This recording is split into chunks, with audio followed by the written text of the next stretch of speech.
मध्य प्रदेश बिजली उपभोक्ताओं के लिए बड़ा और अहम संदेश सामने आया है।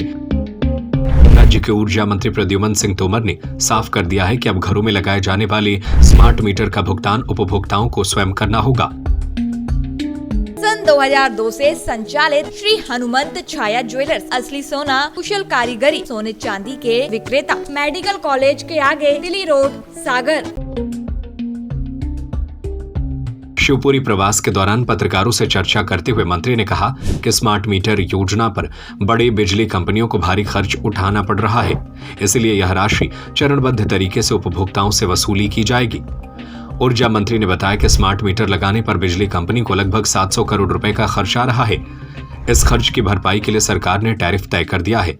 उपभोक्ताओं से यह राशि एक मुश्त नहीं ली जाएगी, बल्कि करीब 7 वर्षों की अवधि में किस्तों के रूप में बिजली बिल के साथ वसूल की जाएगी। उन्होंने कहा कि स्मार्ट मीटर से उपभोक्ताओं को भी कई फायदे मिलेंगे, जैसे सही रीडिंग, बिजली खपत पर बेहतर नियंत्रण और बिलिंग में पारदर्शिता। मंत्री तोमर ने स्पष्ट किया कि स्मार्ट मीटर भविष्य की जरूरत है और इससे बिजली व्यवस्था को आधुनिक बनाया जा रहा है।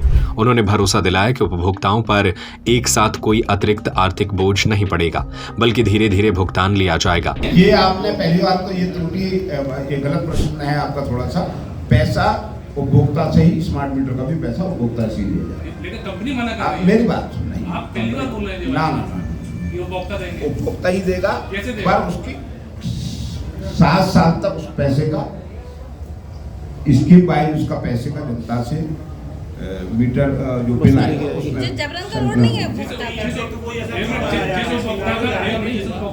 अब मैं थोड़ा सा इसका जवाब आपका जवाब दे दूं। पहले आप फोन कौन सा उपयोग करते थे? कीपैड। आज कौन सा कर रही हो? एंड्रॉइड। पर समय के हिसाब से परिवर्तन आया ना? नहीं तो सर, अच्छा हमारा समय के हिसाब से परिवर्तन आया। आज वो मर्जी है, आज जरूरत है उसके लिए। कैसे है जरूरत है मैं आपको बता दूं। स्मार्ट मीटर लगने से उपभोक्ता का बिल 30 तारीख को ही उसकी बिलिंग हो जाएगी। पहले बिलिंग अगर मीटर लेट पहुंचा, मीटर लेने वाला, रीडिंग लेने वाला, तो बिलिंग उसकी 2 दिन 3 दिन बढ़ती थी, जिससे उसकी जो रेंज होती थी उसमें परिवर्तन आता था। आप पूरी बात सुन लीजिए, पूरी बात सुन लीजिए। स्मार्ट मीटर लगने से उपभोक्ता को दिन में जो हमारे सौर ऊर्जा से बिजली प्राप्त होती है, उतना उसमें समय का निर्धारण होकर 20% की छूट उसे मिलेगी। इस छूट का प्रावधान साधारण मीटर में नहीं हो सकता है, इसलिए ये मीटर लगाए जा रहे हैं। और जिनके मंथली पे तनख्वाह नहीं आएगी उनका क्या होगा? महीने पे तनख्वाह नहीं आती। आजकल मंत्री जी लाडली बहनों के पैसे नहीं आए।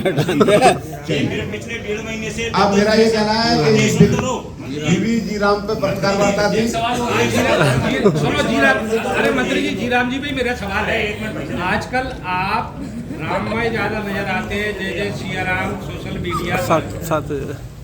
इससे पहले आप गली मोहल्ले और अस्पतालों में नजर आते थे स्वच्छता के लिए, तो अब आपने राम को ही पकड़ लिया है, तो पीछे का राज क्या है? बीजेपी का मूल मंत्र है। देखिए, मैं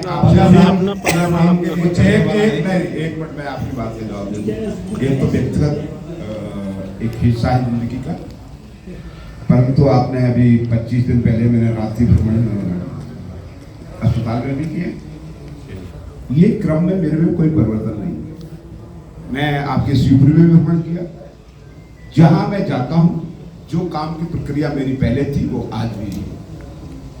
नाम लेना, अपनी आस्था एक अलग विषय है। धन्यवाद।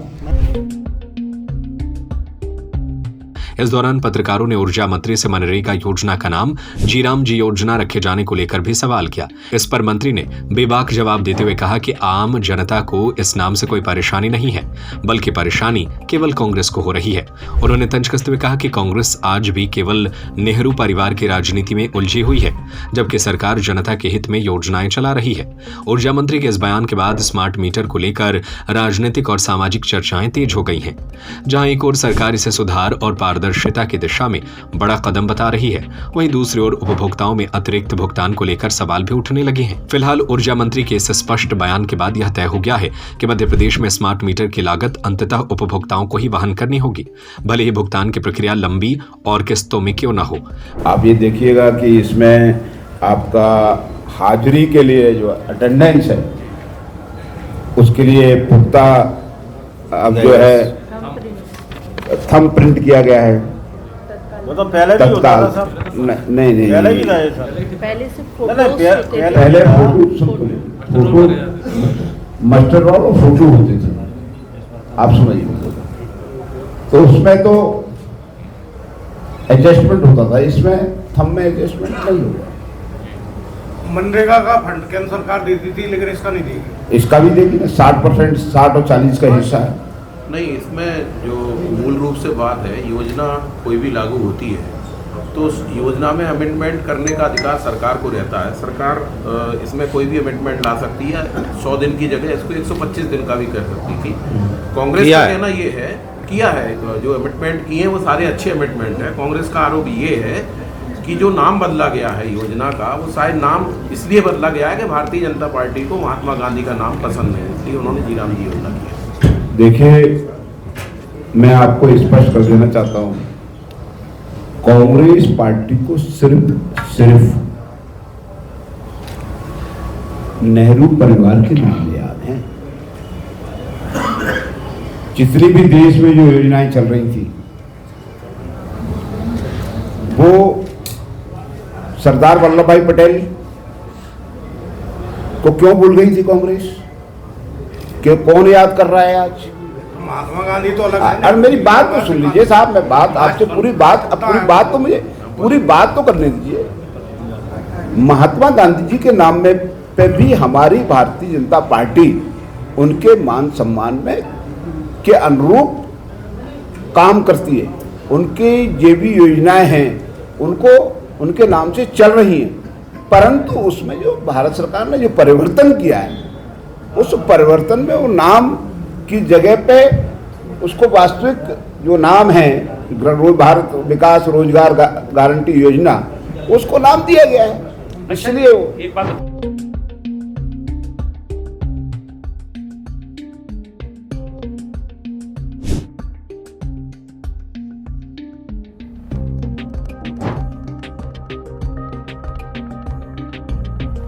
राकेश भोज की रिपोर्ट। सन 2002 से संचालित श्री हनुमंत छाया ज्वेलर्स असली सोना, कुशल कारीगरी, हसमुख स्वागत, सोने चांदी के आभूषणों के निर्माता, हार एवं चूड़ी, वेंदी, गर्दन, पायलों की हजारों वैरायटियां एवं चांदी की मूर्तियां और बर्तन, राशि रत्नों के विक्रेता। एक बार हमारे शोरूम में अवश्य पधारें। हमारा पता है मेडिकल कॉलेज के आगे, दिल्ली रोड, सागर, SCJ ब्रांच 2, सराफा बाजार, सागर।